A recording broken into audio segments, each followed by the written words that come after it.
AR Bharat news खबरों में आपका स्वागत है। समाज में शिक्षा की रोशनी और जागरूकता लाने के उद्देश्य से अहमदाबाद में एक विशाल तालीमी शैक्षणिक कॉन्फ्रेंस का सफल आयोजन किया गया। अहमदाबाद सुंदरम नगर में अजीमुश्शान तालीमी बेदारी कॉन्फ्रेंस नाम के इस कार्यक्रम में देश के जाने माने धर्मगुरु हजरत मौलाना उस्मान साहब लुधियानवी ने शिरकत की। शिक्षा और समाज में सद्भाव के संदेश के साथ अहमदाबाद का सुंदरम नगर मैदान गुरुवार को रोशनी से जगमगा उठा। रखियाल रोड स्थित सुंदरम नगर मैदान पर 23 अक्टूबर को जौहर की नमाज के बाद 3 बजे अजीमुश्शान तालीमी बेदारी कॉन्फ्रेंस का आयोजन किया गया। कॉन्फ्रेंस के मुख्य अतिथि थे हजरत मौलाना उस्मान साहब, जो जामा मस्जिद लुधियाना पंजाब के शाही इमाम हैं। मौलाना साहब का संबोधन खास तौर पर शिक्षा और सामाजिक जागरूकता पर केंद्रित रहा। अपने महत्वपूर्ण बयान में हजरत मौलाना उस्मान साहब ने बच्चों को शिक्षित करने की अपील करते हुए कहा कि शिक्षा सभी समाज की तरक्की का आधार है।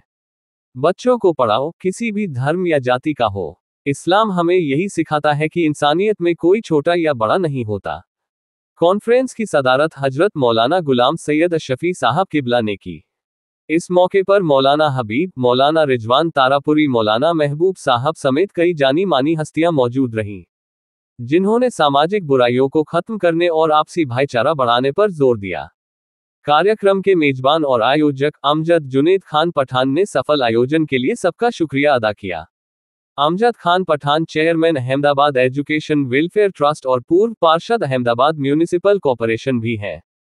ये कॉन्फ्रेंस सिर्फ एक धार्मिक आयोजन नहीं, बल्कि एक सामाजिक जिम्मेदारी है। हमने अपने नबी के बताए रास्ते पर चलकर महिला सम्मान और शिक्षा के महत्व का संदेश दिया है। अजीमुश्शान तालीमी बेदारी कॉन्फ्रेंस ने अहमदाबाद से शिक्षा, महिला सम्मान और मजबूत इंसानियत का एक स्पष्ट संदेश दिया। ये कार्यक्रम इस बात का प्रमाण है कि समाज में सकारात्मक बदलाव लाने के लिए धर्मगुरुओं और सामाजिक कार्यकर्ताओं की भूमिका कितनी महत्वपूर्ण है। फिलहाल के लिए इतना ही।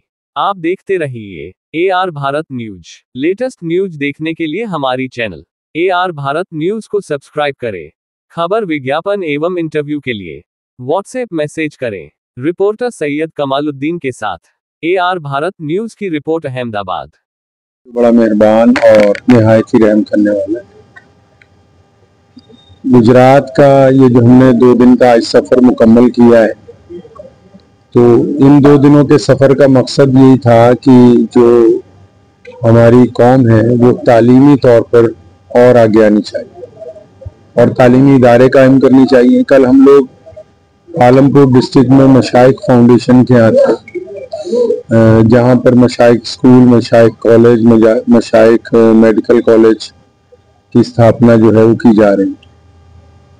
तो आज हम लोग यहाँ Ahmedabad education and welfare trust के साथ एक तालीमी बेदारी कॉन्फ्रेंस में आए हैं। तालीम जो है वो इसलिए सबसे ज़्यादा ज़रूरी है कि आप हलाल और हराम की तमीज़ कर सकें और एक अच्छी ज़िंदगी गुजारने का तरीका जो है वो आपके पास आ जाए। तो ये 2 दिन का सफ़र जो था वो सिर्फ तालीमी सरगर्मियों को अप्रिशिएट करने के लिए और ऐसे लोगों की हौसला अफजाई करने के लिए जो चाहते हैं कि खुद भी पढ़ें और दूसरों को भी पढ़ाएं। तो मुझे लगा है कि इन 2 दिनों में हम लोग अपने मकसद में काफ़ी हद तक कामयाब हुए और बहुत सारे ऐसे लोगों से मुलाकात भी हुई। हमारा असल में जो बुनियादी काम है वो नबी अलैहिस्सलाम की जो सुन्नतें हैं उसके मुताबिक मुसलमानों को इस बात पर कारबंद करना कि वो अपने तमाम काम जो है हुज़ूर सल्लल्लाहु अलैहि वसल्लम की सुन्नत के मुताबिक करें। तो आप सल्लल्लाहु अलैहि वसल्लम जिस तालीम की बात करते हैं उस तालीम में ईमानदारी, हुज़ूर सल्लल्लाहु अलैहि वसल्लम ने जिस तालीम का रवाज डाला उसमें रवादारी है, हमदर्दी है, खुलूस है, प्यार है, मोहब्बत है। तो हम ये चाहते हैं कि जो प्रोफेशनल से एजुकेशन का सिस्टम पूरी दुनिया में चल रहा है तो उसके साथ मजहबी तालीम जो है उसका होना निहायत चाहिए।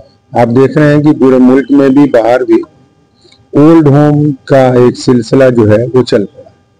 ये पहले भी होता था, लेकिन पहले उन लोगों के लिए होता था जिनके माँ बाप नहीं होते या किसी हादसे में कोई एक आदमी घर में रह गया तो उसके लिए था कि चलो जिंदगी आखिरी वक्त।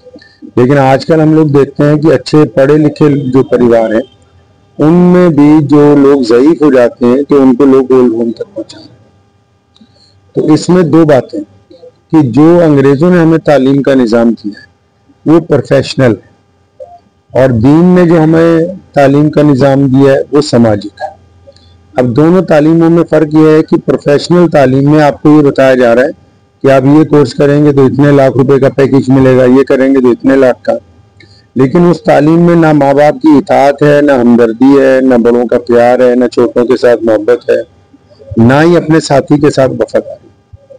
हम लोग, मैं क्योंकि पंजाब से आया हूँ तो अक्सर हम लोग वहाँ मुसलमान, सिख और हिंदू भाई मिल के ज़्यादातर हम लोग एक्टिविटीज़ मिल के, तो हम लोगों ने जो पिछले 10 साल में इस बात को महसूस किया कि चाहे मुसलमान हो या हिंदू हो या सिख हो या कोई भी धर्म के लोग, अगर वो अपने बच्चों को प्रोफेशनल एजुकेशन के साथ अपने धर्म की शिक्षा दे रहे हैं, तब तो वो रिटायरमेंट के बाद एक अच्छे शहरी की तरह अपनी कोठी में, अपने घर में अपना जीवन व्यतीत। अगर वो सिर्फ अपने बच्चों को प्रोफेशनल एजुकेशन देते हैं और उनको कोई भी मजहब का हवा नहीं लगने देते, तो वही बच्चे जिन पर उन्होंने अपनी जिंदगी निछावर की है उनको ओल्ड होम में उठा के, इसमें फर्क ये है क्योंकि जो दीन की तालीम है मजहब की, वो इसी बच्चे को, जिस बच्चे को आपने प्रोफेशनल डॉक्टर बनाया या इंजीनियर बनाया या IAS बनाया या उसको मिनिस्टर बना दिया या बिलियनियर बना दिया है, तो ये जो प्रोफेशनल तालीम ने उसको रुतबा दिया है, तो इस रुतबे में जो ईमानदारी और हमदर्दी, ये 2 चीजें जरूरी होती, ये तो मजहब ही पैदा कर। उस फन के साथ जरूरी था कि वो पैसे में हलाल हराम की तमीज रखता, और उस फन के साथ जरूरी था कि वो उस पैसे के जरिए लोगों के साथ हमदर्दी का।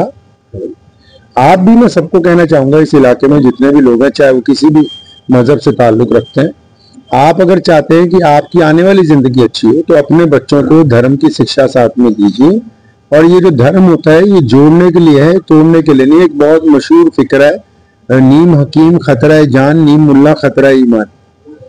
तो अगर डॉक्टर डिग्री वाला नहीं होगा तो कोई पुड़िया दे देगा, या तो बंदा चल पड़ेगा या गाड़ी चल जाए। इसी तरह जिन लोगों के पास अभी मजहब की तालीम मियारी नहीं, सिर्फ लिबास में नजर आती, तो उनके नजदीक तो मजहब खतरे में। और जो भी मजहब के लोग, चाहे वो मुसलमान है या गैर मुस्लिम, अगर वो मजहब की तालीम आला है और उनके अंदर उतरी हुई है तो वो हम्बल है, वो सारी दुनिया के लिए नरम मिजाज। तो ये बहुत जरूरी है। तो इस आज अमजद भाई ने बहुत अच्छी एक कोशिश की है। मेरे वालिद साहब के दोस्त हैं, हमारे बड़े हैं, मौलाना हबीब अहमद साहब अहमदाबाद से, आप सब लोग इनको जानते हैं, पूरे गुजरात के लोग। तो ये हजरात जो पिछले 30-40 साल से ऑलरेडी एजुकेशन की जो एक्टिविटीज कर रहे हैं, पहले मदरसा, फिर स्कूल, अब कॉलेज बनाने की तैयारी में, तो ये जिस तरह बच्चों को अप्रिशिएट करते हैं अमजद भाई, तो ये इस काम को और बढ़ाना है और इसको किसी एक मजहब और एक बरादरी तक नहीं रखना। और हम लोग चिलिया बरादरी की तरफ से बहुत बड़ा प्रोग्राम था, तो उनसे भी हमने यही गुजारिश की कि ये जो दायरा है, यानी मोहम्मद रसूलुल्लाह सल्लल्लाहु अलैहि वसल्लम ने जो हमें दायरा दिया है, इसकी कोई हुदूद नहीं तय की। तो इस दायरे में जब हम तालीमी इदारे बनाएंगे, सबको पढ़ाएंगे, अगर हम मदद के लिए निकलेंगे तो सबकी मदद के लिए निकलेंगे, अगर मोहब्बत बांटेंगे तो सबके साथ बांटेंगे। तो आप सब हजरात को मीडिया के जरिए मेरी गुजारिश है कि हम बजाते खुद क्या कर सकते हैं अपनी कौम के लिए, अपने देश के लिए, कभी इसके ऊपर गौर होना चाहिए। क्या आपकी अपनी कुछ ऐसी एक्टिविटीज हैं जिससे आपकी कौम या समाज को फायदा हो रहा है? अगर कुछ ऐसा नहीं है तो फिर एक दफा सोचने का, विचार करने का समय। तो यही नहीं तो दूसरों को देखते रहें, और अगर कुछ नहीं कर सकते तो फिर ऐसे लोगों के पीछे खड़े हो जाइए, उनको अप्रिशिएट कीजिए जो लोग चाहते हैं कि सामाजिक व्यवस्था में अच्छा तालीम हो, सामाजिक व्यवस्था में अच्छा एक दूसरे से जोड़ बन जाए, तो ऐसे लोगों को अप्रिशिएट कीजिए। बस जिन लोगों ने मदरसों को करीब से नहीं देखा वो ये सवाल, आप आज के समय में देश के किसी भी मदरसे में चले जाएंगे तो सारे मदरसों में प्राइमरी तालीम साथ, सारे मदरसों में कंप्यूटर लगे हुए, सारे मदरसों के पास अपनी क्रिकेट की टीमें, फुटबॉल के क्लब मौजूद।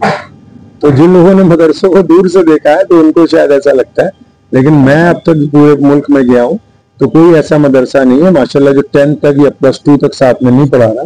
तो सारी एक्टिविटीज हो रही हैं, बस ऐनक जो है वो अच्छी होनी चाहिए।